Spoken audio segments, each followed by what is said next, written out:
AP state సంబంధించి release అయిన draft state action plan on climate change 2025-2030 prediction ప్రకారం ఏపీలో 2050 కల్లా కూడా 20 సెంటీమీటర్స్ సీ లెవెల్ రైజ్ అవుద్ది. అదేవిధంగా 2100 సంవత్సరం కల్లా 62 centimetres 62 centimetres sea level rise అవుద్దంట. దీనికి సంబంధించి ఇండియా మెట్రలాజికల్ డిపార్ట్మెంట్ వాళ్ళు, నాసా వాళ్ళు ఇలా రకరకాల డేటాను మనం రకరకాల సోర్సెస్ చూస్తే కూడా ఇదే కనిపిస్తుందంట. దీనివల్ల ఆంధ్రప్రదేశ్ రాష్ట్రానికి ముఖ్యంగా కోస్ట్ లైన్ సంబంధించి దీన్ని రివర్స్ చేయడం కూడా చాలా కష్టం. అన్లెస్ మనం క్లైమేట్ చేంజ్ వాతావరణంలో వచ్చే మార్పులు ఆపకపోతే మాత్రం చాలా ఇబ్బంది పడతాం.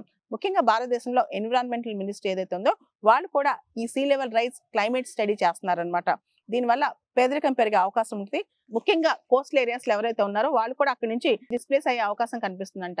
National centre for sustainable coastal management వాళ్ళు దీనికి సంబంధించి డేటా కూడా రిలీజ్ చేస్తున్నారనమాట. సో పూర్తి స్థాయిలో ఈ draft action plan and climate change study చేసి ఏపీ గవర్నమెంట్, సెంట్రల్ గవర్నమెంట్ దీని మీద ఇమీడియట్ గా యాక్షన్ తీసుకుంటే గానీ దీనివల్ల ప్రజలకు భవిష్యత్తులో వచ్చే ముప్పు తప్పదంట.